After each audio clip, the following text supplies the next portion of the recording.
정봉재 정치쇼 3부 순서 들어가겠습니다. 언니 뉴스 최민희 의원님, 양지열 변호사님, 중앙일보 고란 기자님 함께하고 계십니다. 자, 8066님. 안보로 최우선으로 하는 정부가 아니고 돈 챙기는 걸 최우선으로 하는 정부였던 건가요? 보수가 아니라 돈수예요. 샵1035 짧은 문자 50원, 긴 문자 100원 문자 보내주시기 바라겠습니다. 조민정님, 양언니 예쁘다는 말에 곧바로 보는 라디오 키려고요. 켰는지 안 켰는지 아직 문자가 오지 않고 있습니다. 조민정님, 팩트 체크 켰는지 안 켰는지. 놀라서 지금 안 들어오시고 라디오를 끄셨을 거예요 아마. 예, 예쁘다는 말이야. 라디오 보는 라디오 딱 켰다가 자, 문재인 대통령도 미투를 지지했다. 예, 어제 오후에 청와대에서 수석 보좌관 회의를 주재한 자리에서 말씀하셨는데요. 미투 운동을 무겁게 받아들인다. 피해 사실을 폭로한 피해자들의 용기에 경의를 표하며 미투 운동을 적극 지지한다. 여기에 또 우선 사법당국은 피해자들의 용기 있는 행동에 호응해서 적극적으로 수사에 나서야 할 것이다. 수사 가이드라인을 주셨네요. 피해자의 폭로가 있는 경우 형사고소 의사를 확인하고 친고죄 조항이 삭제된 2010년 6월 이후 사건은 피해자의 고소가 없더라도 적극적인 수사를 당부한다라고 말씀하셨거든요. 몇 년 이후에? 2013년 6월 이후입니다. 그때가 이제 친고죄가 네, 폐지가 된 폐지됐어요. 거죠. 그래서 이제 고소고발이 없더라도 할 수 있죠. 할 수 있는. 네. 이게 의미가 있는 게 뭐냐면 뭐 일부에서 약간 논란이 있었거든요. 이 미투 운동을 어떤 이렇게 공작의 관점에서 보면 정쟁의 수단으로 삼을 우려가 있다라고 해서 이렇게 여러 진영에서 막 여러 가지 말들이 오갔는데 이걸 한마디로 정리했죠. 야, 쓸데없고 미투 운동 무조건 지지. 딱 한마디로 정리하신 거죠. 예, 됐고 그리고 이걸 젠더 폭력이다 이렇게 명확히 본 거예요. 성폭력이다. 네.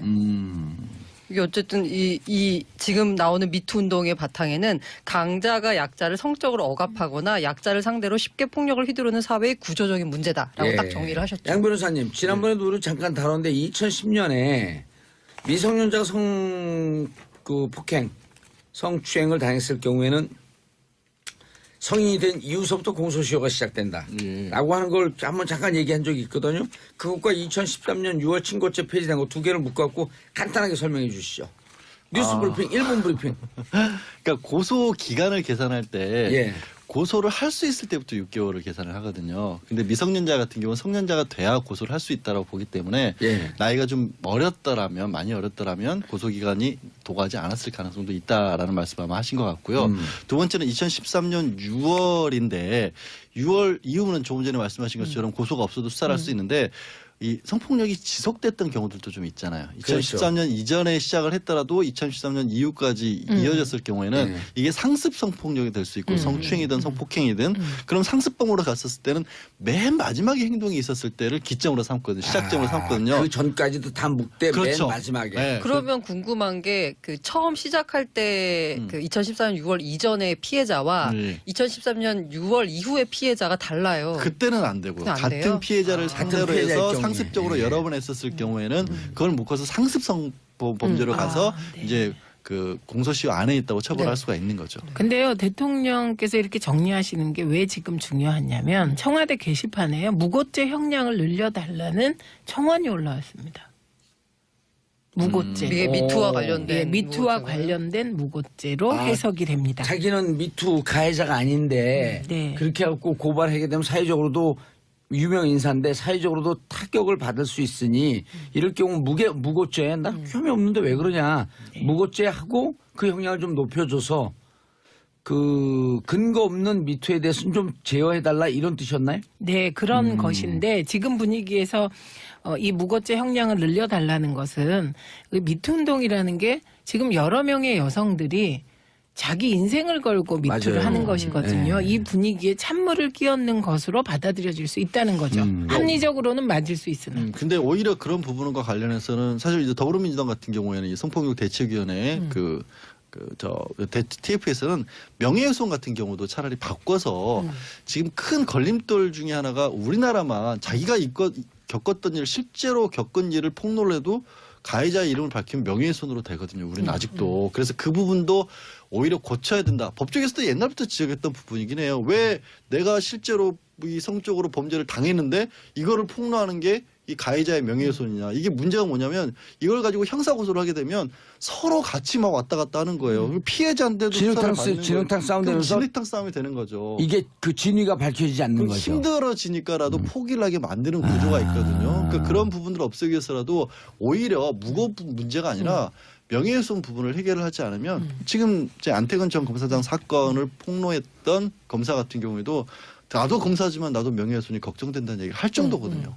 그러니까 이 아까 무고죄 문제도 그렇고 지금 이 미투 운동이 공작의 대상이 될 수 있다라고 하는 이 프레임이나 이 우려 자체도 그렇고 이게 미투라고 그냥 자기 인생을 걸고 얘기하면 되는데 내가 말하는 게 행위 자체가 아니라 말하는 것 자체가 뭔가의 수단이 될 수 있고 혹은 오해를 받을 수 있고 이것까지 염려를 하면서 고백을 해야 되는 거잖아요. 그렇죠. 고백할 때는 그냥 피해 받은 것만 네. 고백하면 되지. 근데 이것 때문에 내가 혹시 뭐라고 오해받지 않을 수 있을까? 혹시 저 사람에 대한 나의 사적인 뭐 보복으로 뭐 될 수 있지 않을까? 라고 그것까지 걱정하면서 미투를 해야 되는 거예요. 그러면 그런 분위기가 여태까지 있었으니까 사실은 다들 입들을 못 열었다가 이제 겨우 이제 쏟아져 나오는 거 아닙니까? 그건 제도적으로 뒷받침을 해줘야죠. 저희는. 네.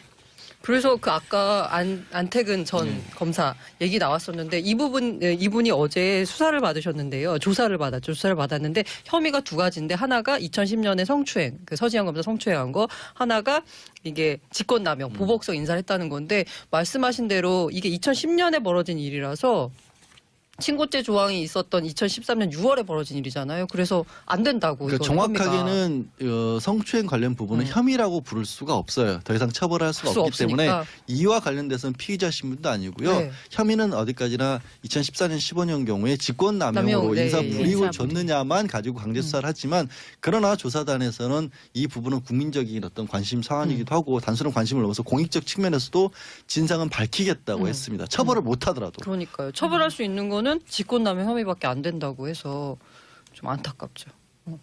그래서 아까 말씀드린 대로 이게 피해자가 내가 피해 당한 걸 고백을 해야 되는데 그로 인한 오해까지 걱정을 하면서 해야 되는 상황. 이에 대해서 김여진 배우께서 아주 속 시원히 한마디 하셨죠. 공작 같은 소리나 음해 같은 소리 하지 마시고 지금이라도 미트, 위두유 하세요. 라고 딱 한마디 하셨거든요. 그러니까 이거 명예훼손이 실제로 우려가 되면 이게 민사로 바꾸면 되거든요. 그러니까 민사로 가면 내가 명예훼손을 당해서 손해를 봤다라는 것을 봤다고 주장하는 사람이 입증을 해야 되는 거예요. 근데 형사일 때와 차이가 뭐냐면 형사일 때는 그냥 폭로를 하잖아요. 그럼 폭로한 사람이 폭로한 내용이 그냥 그대로 고소는 범죄 사실이 돼버리는 거예요. 그러니까 입증할 책임이 확 바뀌는 거예요. 그래서 이 민사로 가는 것만으로도 피해자들은 사실은 폭로하는데 큰 이익을 보는 겁니다. 법정에서 싸우는 게 완전히 달라져요. 네. 명예훼손에 관한 부분은 뭐 이렇게 법령을 개정한다거나 이런 움직임은 없나요? 법령 개정을 하자고 예전부터 했었는데 네. 이게 안 되는 이유가 네. 정권 권력 차원이었어요. 지난 정권에서도 생각해 보면 어떻게 보면은 뭐 그 고위 공직자들이 뭔가 잘못한 부분을 가지고 얘기를 해도 처벌은 안 되지만 결국 검찰이 제3자들 뭐 시민단체 이름으로 고발을 하면 검찰이 수사에 나서잖아요. 일단 검찰이 수사에 나서면 재판에서 무죄가 될 줄 뻔히 알아요. 왜? 공직자들은 대상 자체가 안 되거든요. 하지만 그거 2년 3년 수사받고 재판 받아봐요. 그 진이 사이에 나빠지죠. 완전히 사람 아무것도 못하게 되거든요. 근데 진짜 성추행과 관련해서는 박근혜 대통령이 방미했을 때 최초 방미했을 때 성추행 사건이 터졌잖아요. 수행단에서. 예. 네, 그런데 그게 흐지부지 유야무야무야 이렇게 되면서 억울한 피해자처럼 이렇게 돼버리는 거. 그것도 요즘 또 막 칼럼 쓰면서 막 활동을 해요. TV도 좀 나오고. 뭐 TV 채널을 만드신 것 같은데요. 그래요? 예. 네. 팟캐스트 뭘 하나 만들었나? 유튜브 채널 유튜브 만들었겠죠. 채널을 만드셔 예. 윤창중 TV인가 이렇게 만드셨던 것 같아요. 예. 아무튼 미투 운동이 이렇게 계속 확산되고 그러면서 우리 사회에 뿌리 깊은 적폐라고 표현하나요? 이걸 네. 뿌리 뽑기 위해서는 일단 이렇게 미투 고백하는 여성들에 대해서 그냥 그 자체로 받아들여져야지 거기 박수를 무슨 보내줘야죠. 숨겨진 의도가 있다거나 네. 이런 식의 프레임을 씌워서는 안 될 것 같고요. 두 번째로는 그렇게 해서 밝혀진 가해자들에 대한 응분의 처벌. 이게 법적인 처벌뿐만이 아니라 법적으로 처벌할 수 있는 그런 시효가 지났을 경우에는 사회적으로도 확실한 뭔가 단죄를 해야지 이후에는 이런 일이 없어질 것 같아요. 예. 자, 청취자분들 함께합니다. 샵1903 짧은 문자 50원, 긴 문자 100원 문자 보내주시고요. 이병호님, 수사 과정에 피해자를 케어하고 보호하는 시스템 미비하고 사후 처리가 부실한 건 개선되어야 합니다. 이게 개선이 안 되면요, 2차, 3차 피해예요. 네. 그래서 성범죄 피해자들이 피해를 받고 경찰서에서 조사받으면서 또 한 번 까발려지기가 또 한 번 피해를 받고 재판 과정에서 마치 무슨 선정적으로 물어봤고 또 한 번 피해를 받고 그리고 신상이 공개되잖아요. SNS에 또 피해를 받고 그 4차례 피해를 받는다는 거예요. 변호사들 잘하세요 좀. 아니 그리고요 제가 어저께 네. 우연히 이제 그 마트에 가서 예. 여성들끼리 한 얘기를 네. 들었는데 나이 드신 분들이 60대 이상 이런 얘기를 하시는 거예요. 여자가 처신을 잘못했으니까 맞아요. 그런 일을 맞아요. 당하지 맞아요. 하시는 거예요. 그래서 제가 영화 피고인 조디 포스터 나온 네. 피고인 보기 운동을 벌여야 되겠구나 이런 생각을 하였습니다. 그 여성이 지난번에 그 박연미 기자가 얘기했나요? 그 고란 기자가 얘기했나? 아니 처신이 좀 삐딱하면 성추행 당해야 돼요? 그러니까 제가 읽은 되게 인상적인 비유가 뭐였냐면 집에 도둑이 들었어요. 네. 근데 잘못해서 잘 때 문을 안 잠그고 잤어요. 그래도 도둑이 들었거든요. 그럼 도둑을 맞았어요. 그럼 누굴 비난하느냐? 도둑을 비난하거든요. 왜 도둑이 잘못한 거죠? 그런데 내가 짧은 치마를 입고 나가서 성추행을 당했어요. 그러면 너 왜 짧은 치마를 입고 나갔니? 피해 당한 사람을 지적하거든요. 그러니까 그런 생각은 정말 미투 운동의 본질을 흐리는 생각이고요. 예. 예, 그래서 저는 미투 운동에 대해서도 홍보가 필요하겠구나. 맞아요. 교육도 그런 필요하고. 생각이 김여진 그 배우 그분이 얘기한 게 우리 사회 여성들 90% 이상이 이미 성추행 성범죄의 그렇죠. 희생자 피해자들이다. 네네네. 그 정도로 남성들이 성 감수성 이런 거에 대해서 좀 더 개선되어야 할 필요가 있다라고 하는 것을 웅변적으로 말씀하신 것 같아요. 예, 일상적으로 벌어지죠. 그러니까 우연히 그 여성들한테 그냥 어깨 이렇게 칠 때도 있는데 그냥 어깨 칠 때가 아니라 이렇게 감싸 안는 분들도 계시고요. 예. 그건 그냥 버릇으로. 아하. 그다음에 얘기할 때 특히 허벅지를 막 치는 분들 이런 거 사실은 여성들 다 불쾌하죠. 그렇죠. 저는 이런 일 저도 많이 당했고요. 이제 불쾌한데 이게 그런데 그걸 표현하면 맞아요. 또 뭐 오버하는 거 아니야? 그렇지. 왜 이렇게 별나? 라고 이렇게 하는 이 시선 때문에 말을 못 하고 있었을 뿐이지 불쾌하거든요. 예. 이제 좀 불쾌하죠. 자각하셨으면 최민희 의원님, 합니다. 네. 우리 그 여기 작곡가래요. 청취자분 문자 온 거 읽어주세요. 예, 나등남 어머님 우리 애청자신데요. 지금 봉도사님 자세 아주 좋다고 하십니다. 아 삐딱하게 앉아 여기 있는 대로 읽어주세요. 왜 왜곡을 아니 해요? 근데 지금 안 삐딱한데 아니, 어떻게? 아까. 아까 봉도사가 이렇게 앉아 있었죠. 이렇게. 지금 예 삐딱하게 앉아 있는데 엉덩이를 등받이에 붙여 바르게 앉아 보세요. 지금 바르게. 아니, 잘했어요. 엉덩이를 의자에 바르게. 예 엉덩이를 의자 이렇게 딱 바르게. 네. 근데 기본적으로 학교 다닐 때 모범생이 아니어서 갖고 이게 불가능해요. 이렇게 삐딱하게 앉아 있어 이게 편하고. 네. 그 국회에 본초에 가면 의원들 앉는 거 보면요 살아온 인생이 다 보여요. 그렇죠. 정자세로 이렇게 저처럼 정자세로 앉아 있는 사람은 모범생. 정자세로 계속 앉아 계시네. 근데 대부분 의원들이 누가 앉아 있어. 걸터갖고. 배불러서 그런 거 아닐까요? 예? 배불르셔서. 예. 최민희 의원님 어떻게 앉아 계세요? 저는 뭐 이렇게 앉아 있죠. 집중. 누구를 물어뜯으려고? 그건 아니고요. 그러니까 뭔가 집중하게 되면 자세가 이렇게 되는 것 같아요. 왜냐하면 그 국회 본회의장이나 네. 예결위 회의장이나 상임위 회의장은 학습의 공간이에요. 예. 알겠습니다. 청와대 청원 게시판 인민재판소가 되고 있다 무슨 말씀인가요? 예, 청와대 청원 게시판이 국민들의 호응 속에 예, 문재인 정부 소통의 대명사처럼 되어 있습니다. 그런데 초기에 이제 청원 내용들 다 기억하시겠지만 조두순 같은 경우 굉장히 국민적 호응을 받은 것인데 일부 좀 말도 안 되는 청원이 올라올 뿐만 아니라 예를 들면 지금 요건 이제 기사에서 따온 건데요. 이 인민재판소라는 표현 자체가 굉장히 안 좋은 표현으로 그 프레임을 짠 건데요. 김보름 박지우 선수의 경우 예. 이 두 사람의 국대 자격을 박탈하라. 어떻게 하라는 청원이 청와대 게시판에 올라왔는데요. 삽시간에 참여 인원이 60만 명이 되었습니다. 최단기간에. 네. 그래서 이 부분에 대해서 일부 언론에서 이건 인민재판식이 아니냐 이런 문제 제기를 하고 있는 것인데요. 이 부분은 조금 오버 같습니다. 왜냐하면 우리가 이미 정리했잖아요. 이거는 김보름, 박지우 등 어린 선수의 문제가 아니라 빙상연맹의 잘못된 구조적인 문제 뭐 등으로 정리를 하였는데요. 그리고 그 청원도 정확히 네. 말하면 자격 박탈과 네. 적폐 빙상연맹의 엄중 처벌을 청원합니다. 그래서 네, 네. 제가 밑에 있는 댓글을 봤더니 이 선수들의 자격 박탈보다는 적폐 빙상연맹의 처벌 이 부분에 더 동의하는 의견들이 더 많더라고요. 네. 기사를 왜 그렇게 썼어요? 그러니까 이걸 인민재판이라고 하면 안 되고요.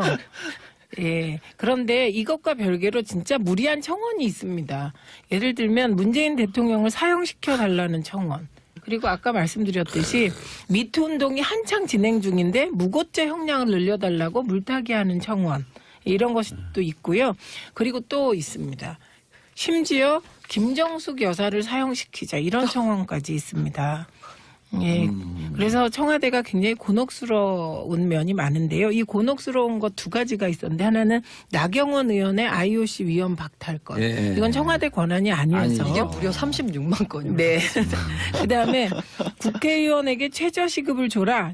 이게 27만 명이 청원을 했기 때문에 청와대가 답변을 해야 되는 사항입니다. 네. 그래서 임종석 비서실장도 비서실 업무 보고를 하면서 답하기 곤란한 청원이 좀 있다는 고충을 토로했습니다. 그러나 이건 마치 문재인 정부 청와대의 상징처럼 되어 있고 국민들과의 직접 소통의 통로이기 때문에 청와대는 곤란해도 계속 국민 청원을 유지하고 답변해야 될 것으로 보입니다.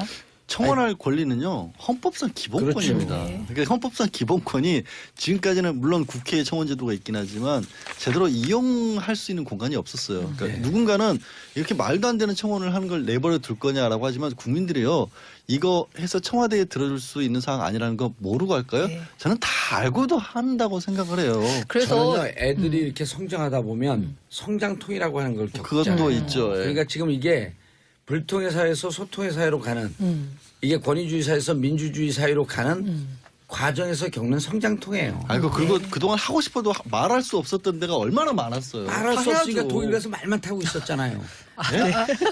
그래서 결국은 이 국민청원이 때로 무리한 것도 있고 뭐 그렇겠지만 꾸준히 유지하면 결국 이제 소통의 정부로. 아니 그래서 그리고요. 아까 김보름 선수 청원 같은 경우에도 제가 댓글을 쭉 봤어요. 그랬더니 자정작용이 일어나고 있더라고요. 네. 뭐 동의합니다도 있지만 이 선수 개인의 문제가 아니라 이번 기회에 빙상연맹을 어떻게 개혁하는 게 필요하다라는 식으로 하고 쭉 가잖아요. 이쪽으로 그렇죠. 흐름이. 네, 선수들 개인에 대해서 비난해서는 안 된다 이런 댓글도 막 올라오거든요. 그리고 그때- 거기에서 네. 토론이 일어요? 우당탕탕 논쟁을 하면서 네. 토론이 일어나고 또 네. 하나는 나는 청와대 입장에서는 좀 그 임종석 실장도 좀 힘들다고 하긴 했지만 100% 동의하는데 아 이게 민심이구나 하는 민심을 읽는 척도가 여기서 나오는 거예요. 그렇죠. 김보름 박지호 국대 자격 박탈해 주세요. 이렇게 얘기를 했지만 그 자격 박탈 청와대가 못하는 걸 알고 있거든요. 그러나 이 정도로 우리가 분노하고 있습니다. 그리고 그 분노의 근원은 어린 아이들까지 편가르게 하고 있었던 어른들, 잘못된 어른들 빙상연맹에 문제가 있습니다라고 하는 쪽으로 얘가 쭉 흘러가는 그렇죠. 아주 건전한 수기민주주의가 이루어지고 네. 있는 거예요. 네. 그리고 우리 사회의 뭔가 금메달 지상주의 예. 이런 부분에 대한 반성도 있고요. 그 맞아요. 앞쪽에는. 이번에 금메달 몇 개 딴지 계산하는 사람은 이명박근혜 지지파예요. 어머 이거 왜 바로 그것도 왜 좀- 너무 갔어요. 가시는 왜냐하면 이거 숫자 센서는 하나도 없거든. 아니 저도 지금 금메달 몇 개 땄지? 금운동 옛날 다 금운동 알아요. 합친 건 알아야죠. 18개 아닌가? 18개보다는 좀 더 덜한 거 아닌가요? 되지 않나? 그러니까 우리 너무 메달에 둔감해졌어요. 그럼요. 아니, 그러니까 그게 오히려 더 여유로워졌고요. 네. 청와대 게시판 관리자를 저는 좀 이렇게 유머러스하고 좀 퉁치고 받아칠 수 있는 분은 네. 좀 백악관에 영화 스타워즈에 나오는 데스스타를 만들어달라는 청원이 10만 건 넘어서 실제로 그 응답을 해줬거든요. 백악관에서 예산 편성을 한 거예요. 계산기를 뚫어봤더니 현재 미국 예산으로 만들기가 너무 어렵다는 걸 정확하게 구체적인 권한을 근거를 가지고 딱 답을해줬어요. 그러니까 올린 청원자들도 여기는 할 말이 없는 거고 또 보는 사람들도 재밌고 좀 약간 우리도 좀 여유를 찾았으면 좋겠어요. 네. 근데 이렇게 약간 여유를 찾아서 약간 농담식으로 대응하다가 또 일종의 정쟁의 도구로 또 공격할 수 아니 있기 그건 때문에 어쩔 수 감내해야죠. 아니 이게. 예를 들어 아직까지. 김보름 박지호 국대 자격을 박탈해 주세요. 그러면은 평창 올림픽 끝나면 국대 자격 자동 소멸됩니다. 그닥 재밌는 답변은 아니네요. 그래요? 네. 미안해요. 냉. 네. 이건 재밌었어요. 뭐요? 지금 태도. 아, 냉. 예. 냉면. 또 쓰러지셨어요. 그래서 국회의원 최저시급 줘라. 이거는 예. 정말 그 다른 정치 기사 댓글에서도 엄청 많이 본 것 중에 하나거든요. 지역을 다녀보면 절대적인 지지를 받는 청원입니다. 100이면 100명이 다 저한테 물어봐요. 그거 찬성하십니까? 이렇게. 야, 근데 최저시급하면 너무 가혹하다. 그래서 그치? 지금 얼마나 받고 지금 받는 게 제가 한번 가져왔는데요. 국회의원 한 분이 가져가는 연봉이 상여금 포함해서 1억 3,796만 1,920원. 이거 세 전이죠. 예, 네. 월 평균 1,149만 6,820원인데요. 이것만 받으시는 건 아니고 이거는 물론 이제 그냥 월급이 아니라 뭐 입법활동비 수당, 관리 업무 수당, 명절 휴가비 이런 걸 다 넣었을 때 이렇게 되는 거고 이제 의정활동 경비라는 거 있잖아요. 네. 그게 뭐 사무실 차량 유류대 이런 거 유지비로 한 951만 8,690원. 그러니까 전부 다 합치면 두 개를 합치면 2억 3천만 원 가량을 받으신대요. 근데 여기에 또 가족 수당 같은 게 나가는 모양이에요. 학비 수당. 그래서 실제로는 경우에 따라 더 많이 받으실 수도 있다고 하니까 평균적으로는 한 2억 3천 생각하시면 될 것 같습니다. 맞나요? 근데 이건 팩트를 말씀드려야 되는데 팩트인데. 이 2억 3천이 다 집에 가져가는 월급이 아니에요. 근데 집에 가져가신 분도 계셨잖아요. 그건 법으로 처벌할 수 없어서 그렇지 처벌당해야 돼요. 그러니까 예를 들면 사무실 운영에 써야만 돼요. 그리고 어떤 건 쿠폰 가치도 나와요. 그다음에 차량 유지비, 이거는 차량 유지비도 차량 유지에 쓰지 않고 가져간다면 그건 편법을 한 거예요. 차량 유류 때 이거 기억나시죠? 그렇죠. 어떤 사람이 막 예, 영수증 막 하루에 뭐 기름을 몇 번 넣고 막 이래가지고 주소를 문제된 여기저기 거. 막 투어 다니신 분들. 예, 그런 거 다 편법이고요. 그런 일을 국회의원이 해서는 안 되죠. 여기에 항목상 있는 대로만 쓰면요. 그 문제 없어요. 그리고 그렇게 과도하지 않아요. 사실은 그럴 것 예. 같아요. 워낙 하시는 예를 일들도 들어 많고. 정책연구비나 뭐 이런 등등이 있거든요. 이것도 정책연구한다면서 다른 편법으로 다른 데 쓰는 의원들이 꽤 많아요. 아니 그런 것만 하지 않으면 돼요. 이런 네. 청원의 근본적인 문제 의식은 국회의원들이 일을 안 한다. 맞아요. 라는 거잖아요. 하는 의원들은 만약에 소수고. 일을 제대로 했으면 돈을 더 줘서라도 더 의정 활동을 열심히 해라라고 하지 않겠어요? 그러니까 지금 일하신 걸 얘기했는데요. 세비 기준으로 일을 얼마나 잘하는지를 또 모 연구센터에서 비교를 해봤더니 비교 가능한 나라 27개 국가에서 자랑스럽게도 26번째로 일을 잘하신다라고. 갑자기 궁금해지네. 받는- 27번째는 누군가. 그러게요. 하여튼 받는 급여에 비해서는 그 정도 수지를 나타냈다고 합니다. 그러니까 이제 국회가 개혁해야 돼요. 이건 맞고요. 예를 들면 봉도사님처럼 열심히 일하잖아요. 그럼 국회는 정파적인 장이기 때문에 예를 들면 다른 정파의 표적이 돼요. 그래서 이렇게 계속 고생을 해야 되는 거예요. 그래서 초선 때는 정말 의욕적으로 열심히 출발을 했다가 그 국회의 분위기 자체가 모난돌이 징 맞는 분위기가 있어요. 예. 모난돌이 정 맞는 분위기가 있어요. 모든 건 정이 들어가요. 정봉주. 그래서 저는 그런 문화부터 빨리 없어져야 예. 될 것 같아요. 그러니까 김윤주- 열심히 일하는 분위기로. 김윤준이 국회의원 특혜는 너무 많아요. 김명님 사무실 같이 써요. 왜 개별 사무실 비서들이 필요한가요? 이게 분노들이 많아요. 네. 그 일만 열심히 하면 이런 분노가 생길 네. 이유가 없을 텐데. 근데 저는 저의 수석 보좌관이 너무 일을 많이 해서 내경색이 왔어요. 열심히 일하는 의원들도 많이 있습니다. 예, 알겠습니다. 세 분 인사하시고요. 네, 고맙습니다. 감사합니다. 고맙습니다. 저는 이제 이 세 분 오늘 마지막으로 뵙니다. 이번 주까지니까요. 아쉬워요. 예, 저는 광고 듣고 4부 미신타파로 돌아옵니다. 채널 고정. 쏘.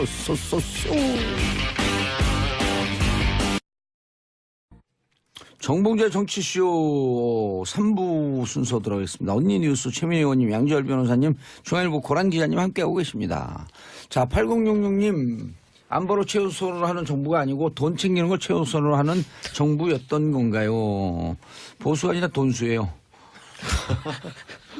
샵1035 짧은 문자 50원, 긴 문자 100원 문자 보내주시기 바라겠습니다. 조민정님, 양언니 예쁘다는 말에 곧바로 보는 라디오 키려고요. 켰는지 안 켰는지 아직 문자가 오지 않고 있습니다. 조민정님, 팩트 체크 켰는지 안 켰는지. 놀라서 지금 안 들어오신 분 라디오를 끄셨을 거예요 아마. 예, 예쁘다는 말이야. 라디오 보는 라디오 딱 켰다가 자, 문재인 대통령도 미투를 지지했다. 예, 어제 오후에 청와대에서 수석 보좌관 회의를 주재한 자리에서 말씀하셨는데요. 미투 운동을 무겁게 받아들인다. 피해 사실을 폭로한 피해자들의 용기에 경의를 표하며 미투 운동을 적극 지지한다. 여기에 또 우선 사법당국은 피해자들의 용기 있는 행동에 호응해서 적극적으로 수사에 나서야 할 것이다. 수사 가이드라인을 주셨네요. 피해자의 폭로가 있는 경우 형사고소 의사를 확인하고 친고죄 조항이 삭제된 2010년 6월 이후 사건은 피해자의 고소가 없더라도 적극적인 수사를 당부한다라고 말씀하셨거든요. 몇 년 이후에? 2013년 6월 이후입니다. 그때가 이제 친고죄가 네, 폐지가 된 폐지됐어요. 거죠. 그래서 이제 고소고발이 없더라도 할 수 있죠. 할 수 있는. 네. 이게 의미가 있는 게 뭐냐면 뭐 일부에서 약간 논란 2014년 6월 이전의 피해자와 2013년 6월 이후의 피해자가 달라요. 그때는 안 되고요. 그건 안 같은 돼요? 피해자를 상대로 피해자일 해서 경우에. 상습적으로 예. 여러 번 했었을 경우에는 그걸 묶어서 상습성 범죄로 가서 네. 이제 그 공소시효 안에 있다고 처벌할 네. 수가 있는 거죠. 근데요, 대통령께서 이렇게 정리하시는 게 왜 지금 중요하냐면 청와대 게시판에 무고죄 형량을 늘려달라는 청원이 올라왔습니다. 무고죄. 이게 미투와 관련된 예, 미투와 무고죄가요? 관련된 무고죄로 아, 해석이 됩니다. 자기는 미투 가해자가 아닌데 네. 그렇게 해갖고 고발하게 되면 사회적으로도 유명 인사인데 사회적으로도 타격을 받을 수 있으니 이럴 경우 무고죄 나 혐의 없는데 왜 그러냐 무고죄 하고 그 형량을 좀 높여줘서 그 근거 없는 미투에 대해서는 좀 제어해달라 이런 뜻이었나요? 네, 그런 것인데 지금 분위기에서 이 무고죄 형량을 늘려달라는 것은 미투 운동이라는 게 지금 여러 명의 여성들이 자기 인생을 걸고 미투를 맞아요. 하는 것이거든요. 네. 이 분위기에 찬물을 끼얹는 것으로 받아들여질 수 있다는 거죠. 합리적으로는 맞을 수 있으나. 근데 오히려 그런 부분과 관련해서는 사실 이제 더불어민주당 같은 경우에는 이 성폭력 대책위원회 TF에서는 명예훼손 같은 경우도 차라리 바꿔서 지금 큰 걸림돌 중에 하나가 우리나라만 자기가 겪었던 일 실제로 겪은 일을 폭로를 해도 가해자의 이름을 밝히면 명예훼손으로 되거든요. 우리는 아직도. 그래서 그 부분도 오히려 고쳐야 된다. 법조계에서도 옛날부터 지적했던 부분이긴 해요. 왜 내가 실제로 이 성적으로 범죄를 당했는데 이거를 폭로하는 게 이 가해자의 명예훼손이냐. 이게 문제가 한 있었거든요. 이 미투 운동을 뭐 그 어떤 이렇게 공작의 관점에서 보면 정쟁의 수단으로 삼을 우려가 있다라고 해서 뭐 이렇게 뭐 여러 진영에서 막 여러 가지 말들이 오갔는데 이걸 한마디로 정리했죠. 야 쓸데없고 미투 운동 무조건 지지. 아, 딱 한마디로 정리하신 예, 거죠. 됐고 그리고 이걸 젠더 됐고. 폭력이다 이렇게 명확히 본 거예요. 아 성폭력이다. 네.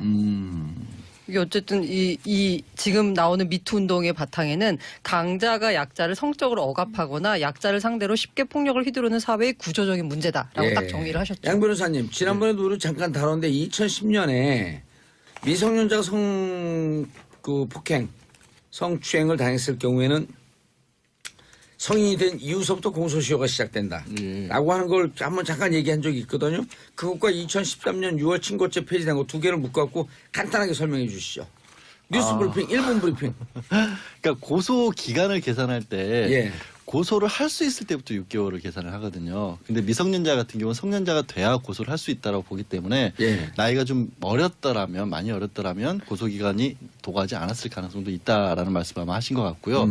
두 번째는 2013년 6월인데 6월 이후는 조금 전에 말씀하신 것처럼 고소가 없어도 수사를 할 수 있는데 이 성폭력이 지속됐던 경우들도 좀 있잖아요. 2013년 이전에 시작을 했더라도 2013년 이후까지 이어졌을 경우에는 네. 이게 상습 성폭력이 될 수 있고 성추행이든 성폭행이든 그럼 상습범으로 갔었을 때는 맨 마지막에 행동이 있었을 때를 기점으로 삼거든요. 시작점으로 삼거든요. 그 전까지도 다 묶되 그렇죠. 맨 마지막에. 네. 그러면 궁금한 게 그 처음 시작할 때 왜냐하면 이걸 가지고 형사 고소를 하게 되면 서로 같이 막 왔다 갔다 하는 거예요. 피해자인데도 수사를 받는 거예요. 진흙탕 싸움 그럼 되면서 진흙탕 싸움이 되는 거죠. 이게 그 진위가 밝혀지지 않는 그럼 거죠. 힘들어지니까라도 포기를 하게 만드는 구조가 있거든요. 그러니까 그런 부분들을 없애기 위해서라도 오히려 무거운 문제가 아니라 명예훼손 부분을 해결을 하지 않으면 지금 제 안태근 전 검사장 사건을 폭로했던 검사 같은 경우에도 나도 검사지만 나도 명예훼손이 걱정된다는 얘기를 할 정도거든요.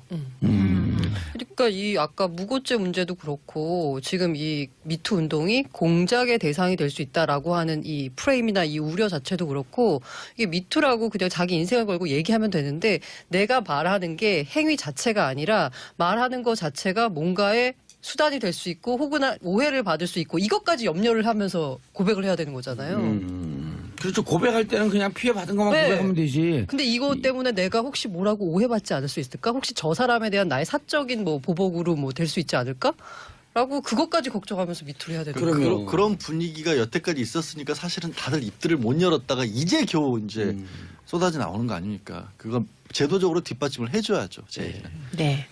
그래서 그 아까 안태근 전 검사 얘기 나왔었는데 이분이 어제 수사를 받으셨는데요. 조사를 받았는데 혐의가 두 가지인데 하나가 2010년에 성추행, 그 서지현 검사 성추행한 거, 하나가 이게 직권남용, 보복성 인사를 했다는 건데 말씀하신 대로 이게 2010년에 벌어진 일이라서 친고죄 조항이 있었던 2013년 6월에 벌어진 일이잖아요. 그래서 안 된다고. 그러니까 이거는 정확하게는 성추행 관련 부분은 혐의라고 부를 수가 없어요. 더 이상 처벌할 수가 수 없기 때문에 없으니까. 이와 관련돼서는 피의자 신분도 아니고요. 네. 혐의는 어디까지나 2014년 15년 경우에 직권남용으로 남용, 네, 인사 예. 불이익을 줬느냐만 가지고 강제 수사를 하지만 그러나 조사단에서는 이 부분은 국민적인 어떤 관심 사안이기도 하고 단순한 관심을 넘어서 공익적 측면에서도 진상은 밝히겠다고 했습니다. 처벌을 못 하더라도. 그러니까요. 처벌할 수 있는 거는 직권남용 혐의밖에 안 된다고 해서 좀 안타깝죠. 그래서 아까 말씀드린 대로 이게 피해자가 내가 피해 당한 걸 고백을 해야 되는데 그로 인한 오해까지 걱정을 하면서 해야 되는 상황, 이에 대해서 김여진 배우께서 아주 속 시원히 한마디 하셨죠. 공작 같은 소리나 음해 같은 소리 하지 마시고 지금이라도 미트, 위두유 하세요. 라고 딱 한마디가 하셨거든요. 그러니까 이거 명예훼손이 실제로 우려가 되면 이게 민사로 바꾸면 되거든요. 그러니까 민사로 가면 내가 명예훼손을 당해서 손해를 봤다라는 것을 봤다고 주장하는 사람이 입증을 해야 되는 거예요. 근데 형사일 때와 차이가 뭐냐면 형사일 때는 그냥 폭로를 하잖아요. 그럼 폭로를 한 사람이 폭로한 내용이 그냥 그대로 고소는 범죄 사실이 돼버리는 거예요. 그러니까 입증할 책임이 확 바뀌는 거예요.